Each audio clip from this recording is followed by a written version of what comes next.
सोच रही थी, अभी हमारी घर की जिम्मेदारी खत्म हो चुकी है, बच्चे भी अपने घर परिवार में सुखी है, और स्वामी जी ने ऐसा भी, बच्चे भी अपने घर परिवार में सुखी है, और काम धंधा भी ईश्वर की कृपा से बहुत अच्छा चल रहा है। तो कहना क्या चाहती हो? आपको नहीं लगता कि कितने समय से हम सत्संग सुन रहे हैं, और वैसे भी सत्यार्थ प्रकाश के 5वें समूलक में स्वामी जी ने यही सब तो बताया है। बिल्कुल सही कहा तुमने। मैं भी कामकाज से बहुत थक गया हूँ। कल ही हम मिलकर बच्चों से इसके बारे में बात करेंगे।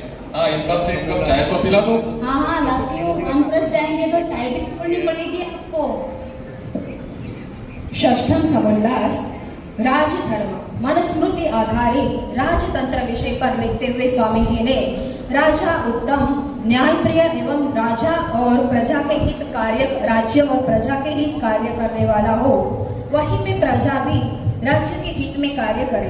राजा को मदद करने के लिए राज आर्य, विद्या आर्य और धर्म आर्य सभा का यहाँ पे निवेदन है। हमारा राजा कैसा हो उसका सर्वश्रेष्ठ उदाहरण है हमारे अपने भारत देश के आज के राजा यशस्वी माननीय प्रधानमंत्री नरेंद्र मोदी जी।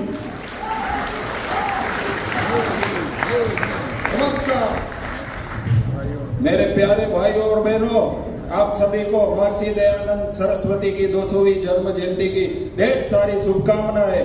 जब तक 140 करोड़ देशवासियों का साथ है, हम महर्षि दयानंद सरस्वती के सपने को अवश्य पूर्ण करेंगे और भारत को फिर से विश्व गुरु बनाएंगे। आप लोग मेरे साथ बोलिए, महर्षि दयानंद के जय, भारत माता के जय, भारत माता के जय। बहुत बहुत धन्यवाद।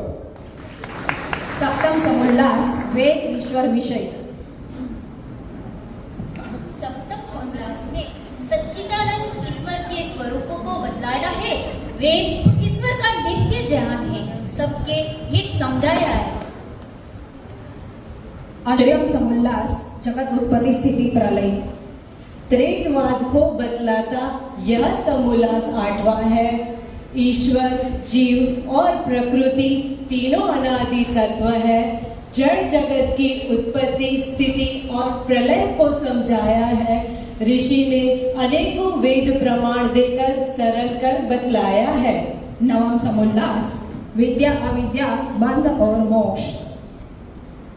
अविद्या, विद्या और बंध मोक्ष को समझाता यह नवम समोल्लास है। अपवित्र को पवित्र मानना, अनित्य को नित्य, दुख में सदा सुख समझना और अनात्मा को आत्मा, यही विपरीत ज्ञान अविद्या है। मिथ्या ज्ञान ही बनता कारण मनुष्य के बंधनों का है।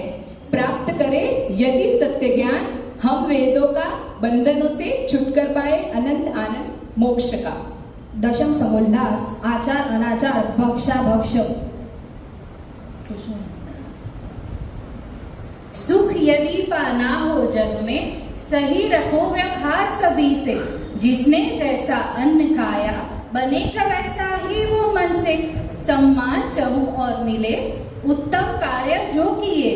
वेद दर्शनों का सार यही है, जो यदि जीवन भर जिए।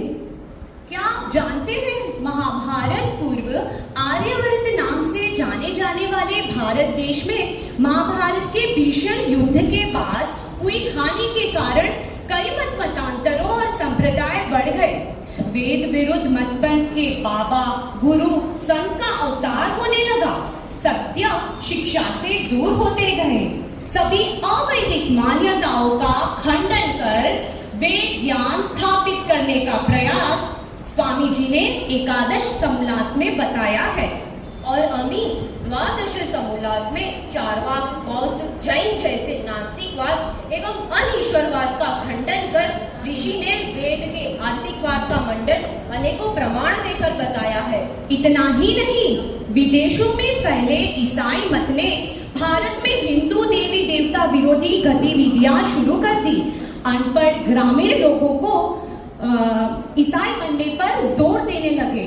तभी उनकी इन पोप पाखंड लीला को रोकने के लिए महर्षि ने उनकी ही बाइबल की आयतों को खोलकर निकृष्टता का खंडन किया और वैदिक धर्म धर्म की श्रेष्ठता को प्रतिपादित किया।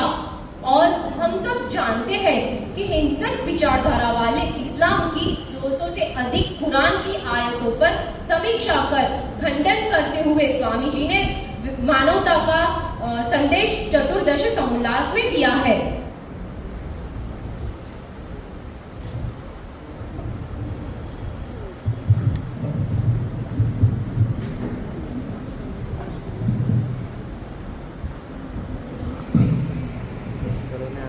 हे आर्यों, सत्याप्रकाश रचने का मेरा मुख्य प्रयोजन जो जो सत्य है उसे प्रकाशित कर और जो असत्य एवं गलत बातें हैं उन्हें मिथ्या प्रतिपादित कर खंडन करना ही है।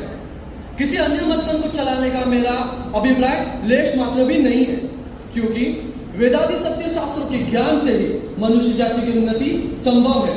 समाज में फैले हुए स्पोक पाकड़ में फंसकर अपना जीवन व्यर्थ ना करें। सर्वदा सत्य ज्ञान से यह समाज और इस राष्ट्र का कल्याण होता रहे।